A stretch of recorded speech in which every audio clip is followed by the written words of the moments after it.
One thing that's very useful to have in an online dating profile is what you are and are not looking for in girls. And again, a guy putting what he doesn't want in a girl, what does that say about his value, right? What kind of guy is abundant enough to say, I'm not looking for this type of girl, as opposed to, I'll take any girl I can get because I'm not getting any matches anyway.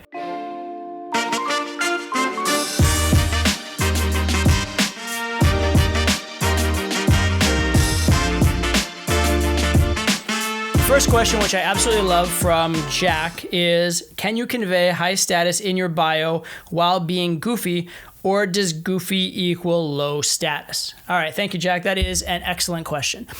And it is kind of funny when it comes to online dating bios, because the cardinal sin, the thing you want to avoid more than anything else, is being boring. Right?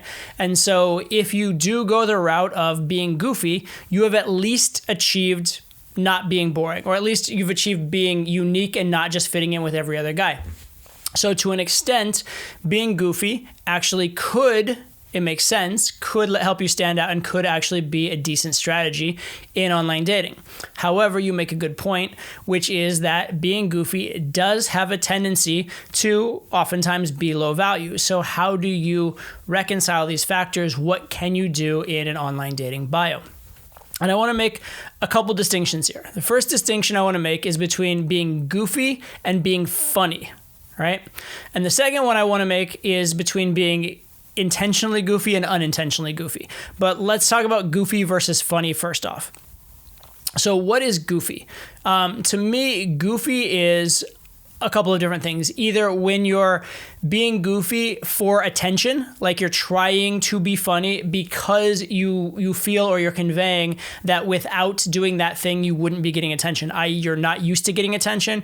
And so you're seeking attention in whatever way you can. It's a little bit like the child who, in order to get attention from his parents, is misbehaving because, negative attention, it may not be positive attention, but it's better than no attention. And what does this convey? This tends to convey low value, obviously. Also, the nature of certain jokes will tend to be goofy funny versus high value attractive funny. And one of the biggest examples of this that I want to point out is self-deprecating humor.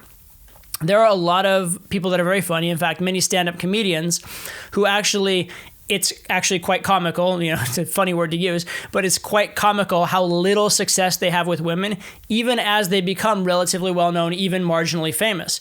And what's the reason? It's because they actually are self-deprecating in their comedic style. And so while they do make people laugh, people are thinking, haha, that guy's funny, or haha, what a loser, or something like that on stage in a funny way. But they're not thinking, what an amazing guy, or how hot is that guy? So there is high value humor and low value humor. And a lot of that is going to have to do with self-deprecation. A lot of that's also going to have to do with the frames you're taking, and then the nature of the humor you're using. So in an online bio specifically, humor is good. Humor definitely helps you stand out, but self-deprecating humor, not so good. Also, like overly goofy humor, or particularly like super like nerdy or geeky type humor, doesn't really work so well. I had a student I was doing online dating coaching with, and he had his initial bio before I'd coached him at all.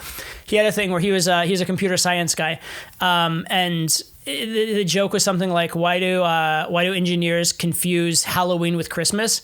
And then the answer was like, because DEC 25 equals OCT 31, and that's some kind of a joke on like different bases of counting systems, and 31 in one base counting system is the equivalent to 25 in another base counting system. And I'm an engineer, and I understood that was probably something along the lines of what he was doing with that joke, but I didn't get the joke. And I'm a pretty mathematical smart guy. So you can imagine the average girl on Tinder is like, what the is this, right? And all she's getting out of it is, one, it's a joke he's going to have to explain. And then two, it's definitely a joke that's saying this guy is extremely, extremely nerdy, geeky, whatever. Now, is there anything wrong with being nerdy and geeky? It's a little off topic. We're talking about goofy, but is there anything wrong with being nerdy and geeky? Absolutely not. If you're already a high value guy. If you're a high value guy who's a little bit nerdy and geeky, it's actually awesome.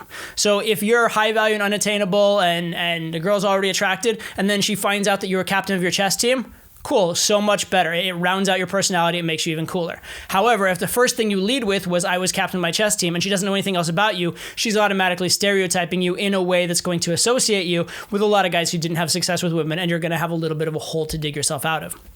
So be very careful of those kind of frames as well, right? So humor is good. Humor gets you attention. Humor is a little bit attractive, but what's really attractive is your frame, okay? All the little game techniques, all the humor, all the things you do to get attention are useful mostly just for their ability to allow you to establish the proper frame. Your goal is to get attention and then use that attention to establish the proper frame. So if the means you're using to get attention is already establishing an improper frame or a negative frame or a useless frame or something like that, you're working against yourself, you're self-sabotaging, okay? So attention is good. Humor per se is a little bit good, but the most important thing is frame. Now, so what kinds of humor are good in dating profiles? What kind of humor do you want to convey? Well, one thing that can kind of work is anything like dark or ironic humor, like where you are kind of maybe a little bit cynical, right? That kind of like elitist cynical humor can work really, really well. Other thing that can work really well is if you have humor about frames that also convey value, right? So for example, let's say you have humor about the way girls act when they get desperate.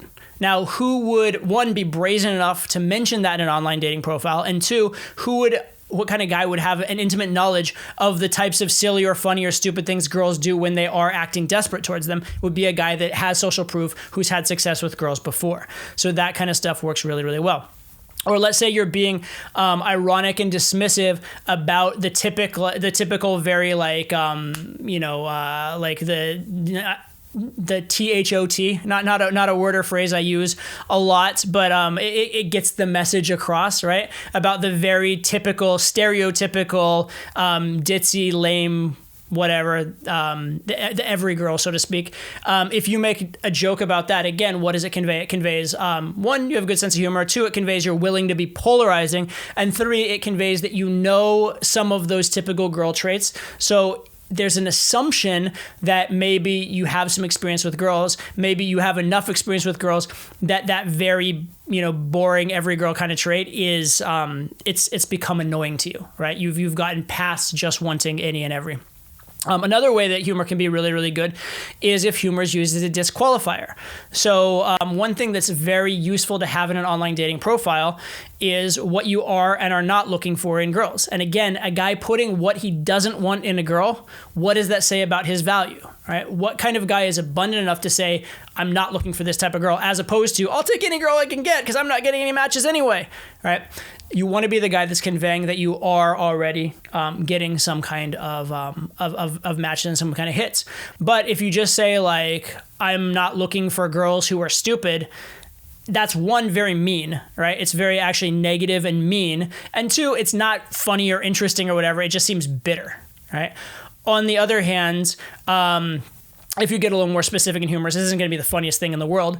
But if you take like, I don't want a girl who's dumb, and you maybe make that into like, please have read something in the last 5 years other than Us Weekly, right? So that's a little more specific. It's not quite humorous really, but it's along the lines of humor because it's a specific example. It's a little more of a punchline than don't be dumb, for example. But if you're saying something like, if you think an X is something it's completely not, right? Like if you make a joke about a girl not knowing, the meaning of the word ambitious, or not even knowing, what a computer is or something like that, right? Something along those lines, where it's specific and it has a bit of a punchline, could actually work in terms of the way that you're conveying yourself, because you're showing having standards, you're showing a positive frame, but at the same time you have a very specific punchline. Or if you have like an incisive observation that's a little bit cynical and humorous, like I had one in a profile once where it said something about like not being too politically correct to be good in bed.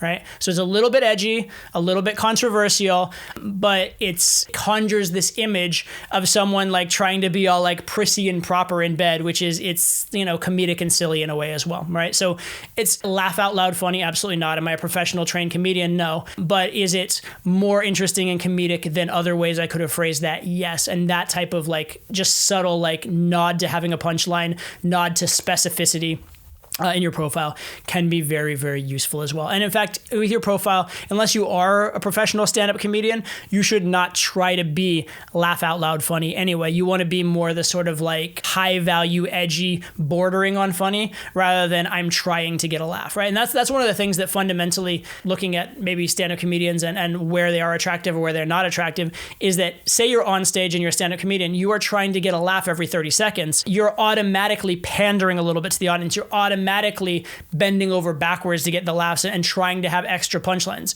What you'd actually do, like in a normal context, if you had the time that would be more high value, would be instead of trying to get a laugh every 30 seconds, you actually just be yourself and you get a really good laugh every 5 minutes without seeming try hard or seeming like effortless. That's actually a more high value scenario. Now, obviously, stand-up comedians can't do that because they're entertainers, but that's what you're really going for, kind of metaphorically, in terms of conveying high value. And in your profile, instead of trying to have joke after joke after joke, have one or two little ironic things that are also high value, and that's enough. Okay, you've done enough to set yourself apart.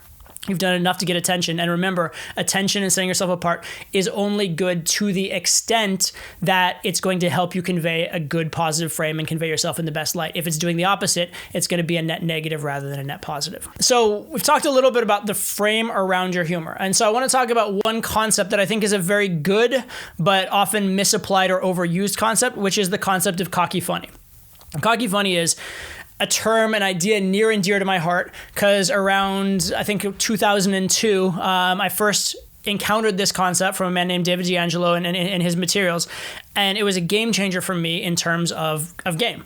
A game changer in game. That's great. Anyway, so the point was, up until then, I had gotten attraction or achieved value or whatever by accident, right? Sometimes I'd said something witty, sometimes I'd stumbled into it, sometimes a girl had just created a particular narrative about me. But implementing cocky and funny, right? The idea of being sort of like arrogant in an exaggerated way or arrogant in an in-your-face kind of a way allowed me, that cockiness, to put out there a kind of a polarizing frame, allowed me to generate shit tests, allowed me to assume a high value role and then let the girl either knock me off the pedestal or not, as opposed to just happening along and hoping that I got put there. So cocky funny, has a near and dear place in my heart. However, since 2002, having coached guys for many, many years and seeing guys who kind of vaguely got the idea of cocky and funny, but not really, I've seen guys misapply it in some really, really awful ways. And so I want to talk about cocky and funny, when it's good, when it's not good, what it's good for, and what it's not good for. So first of all, cocky and funny, it's kind of a leveling behavior, okay? It's kind of a leveling behavior. So by the nature of being a leveling behavior, it has some good elements. If you are confident enough or ballsy enough even to just say something cocky funny, you're automatically saying you're not in that lower tier of guy that's so meek and shy and timid that he would never stand out, never put any attention on himself. So you're automatically conveying yourself as not a 1, 2, or 3 as a guy, right? You're not the most super wallflowery, low value guy. And because your frame is good, if you're doing it well, that frame, aside from the cocky funny format, that frame is already conveying you as a higher than average value guy as well. So there's a lot of good things about being cocky funny. Problem with being cocky funny, though, is it's very blatant. It's very obvious. It's very much like it's a bull in a china shop, right? It's something, the girl knows something just happened in the conversation. It's not like, oh, smoothly, without even understanding what's happening, I'm feeling myself more and more aroused and intrigued and enraptured by this guy. It's like, no, this guy just did something. He just did this overt kind of gamey move or this overt frame move. And the girl is, again, going to notice that. And so this will work up to a certain level or caliber of girl where the positives, i.e. the ballsiness, the frame, the ability to hopefully handle the shit test afterwards, are enough to set you apart. So it'll work really well with your 6s, your 7s, your 8s, something like that. Once you get to the girls that are more 9 and 10 and whatnot, they're a little more sophisticated in terms of their standards for men. They've had guys who have decent enough game throwing themselves at them for a very, very long time. They're more used to chasing guys because they're going after the absolute highest value of guys. Once you start getting to that caliber, anything that is a very blatant, obvious game move, like a clear, cocky, funny line, it doesn't work so well, right? So, for example, here's one that that I learned from an early mentor that is like good to a point, but a little bit brazen and not really the best deep down. And so the line is, the girl says something like, gives you some kind of compliment on a clothing item or something like that. Hey, I like your shirt. I like your hat, something like that. Right. And the response is, no, you don't. You're attracted to me. Right. Now, it has a good frame, right? The idea that the girl is attracted to you, and you can certainly deliver it better. I said it more in like kind of like an obnoxious way. You'd be like, no, you don't. You're attracted to me. That would be a better delivery of it, which would be a little bit less leveling. But the point is, it's a very clear moment in the interaction. It's a very clear, she had like a frame, and she was even giving you a compliment. And then you decided to like overtly, like very obviously, very clearly be like, no, I am deciding how this will be perceived. And it's very jarring. It does have a good frame to it. It is cocky in some of the right ways. It is arrogant in some of the right ways. And it's probably relatively accurate too, because if she is giving you a compliment, she probably does already like you. So it may work for that reason as well, not because it was the greatest line, but because it's an okay enough line and it's being used on a girl who's already shown some interest. So it's very easy to think that this is a brilliant line, because when it works, it might work in a big way. But it is, again, very, very obvious. It's clear that something just happened in the conversation. What I noticed is I used this a few times and it kind of worked early on, but then what it would do is, even when it worked, it would be this jarring thing where the girl would bring it up later and be like, I kind of didn't like that you said that. Even though it had worked, the girl would explicitly know she didn't like it, right? Even though it had worked. And it had worked. Well, I'm not like faking that it had worked. I'm not like lying to myself and thinking it worked. It had worked. It had gotten a response. I had gotten a date with this girl, etc. But it still kind of hung in the air and hung over the interaction as this thing that seemed artificial and not right. And then when I started getting to a higher and higher leveling game and I started dealing with higher and higher caliber girls, I noticed girls would actually just blatantly get turned off by it. The light in their eyes would just go dim when I would say a line like that, because it was in fact a leveling line, because it was a little too over the top. Okay. So the sort of takeaway for cocky and funny is this. If it's blatant enough and obvious enough, the girl knows that you were just cocky funny, it's only good to a point. It's a leveling behavior. It might work with a 6, a 7, or an 8, right? But what you're really looking for with the highest level and the highest value of girl is where they're subconsciously, emotionally aware that something shifted, but they can't put their finger on it exactly. They can't say that line made it happen or that was a thing he did, right? It should be a subtle shift, a subtle perception, as opposed to a blatant in your face, anvil falls out of the sky like in a cartoon kind of a thing. Okay, so you need that subtlety to be truly, truly high value. And same thing with online profiles. So if you're very cocky, funny in your profile, that can definitely work to a point, and it will get you matches. It will set you apart from other guys. However, if you can be cocky in a way that seems like you're being cocky by accident instead of on purpose, or like you're just so high value that you're almost trying to be modest and it just came out as cocky without any effort on your part, that's going to be the better way to go.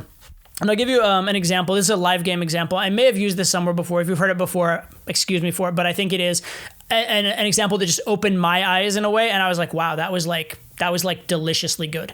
So it was when I was with a student of mine, actually, but this student was, while his game skills, his conversion skills and certain things in game needed work, his life value skills were on point. Like he had just come from a background where he couldn't help but be considered a high value guy, specifically because he was, he had a net worth that probably had, how many zeros is that? 9 zeros behind it. Okay, so it's a lot of zeros, all right, or at least his family did. So he came from some level of wealth and sophistication and class and whatnot, and then he was also British on top of it, which didn't hurt in the United States. So anyway, he's talking to this guy at like a high-end shop, and he's not like hitting on the guy or whatever. We were just taking a quick break from our actual gaming, and he just went into the shop because he wanted to buy something. But the guy, just noticed he had an accent, asked him about where he was and where he lived in England, and then the high-end shopkeeper guy, who was a pretty sophisticated, pretty high value guy in his own right, and definitely used to talking to a lot of high value guys in his shop as well, kind of mentioned, just conversation that he'd been to England recently. My client, asked him where he'd been. And he said basically one of the absolute nicest parts of London, like one of like where he'd been staying in like some part of like Chelsea or Mayfair or something like that was like super, super nice, super, super posh. But it was like the second nicest part, not the nicest part. And my student, without even thinking, without even really looking up as he was browsing at something, he's like, oh yeah, no, nobody's perfect, right? And almost like not in a mean way, not in even a joking way, but just in a like, you'll get there one day kind of way, right? But super subtle, super unintentional, and meaning it in a nice and encouraging way, but just saying in a very subtle way, you haven't quite made it yet, dear old boy, right? And it was so subtle and so unintentional, and you wouldn't even think to say it, right? It could not have even been intentional. It had to come from an honest place because of the spontaneity of it, because of the delivery of it, etc.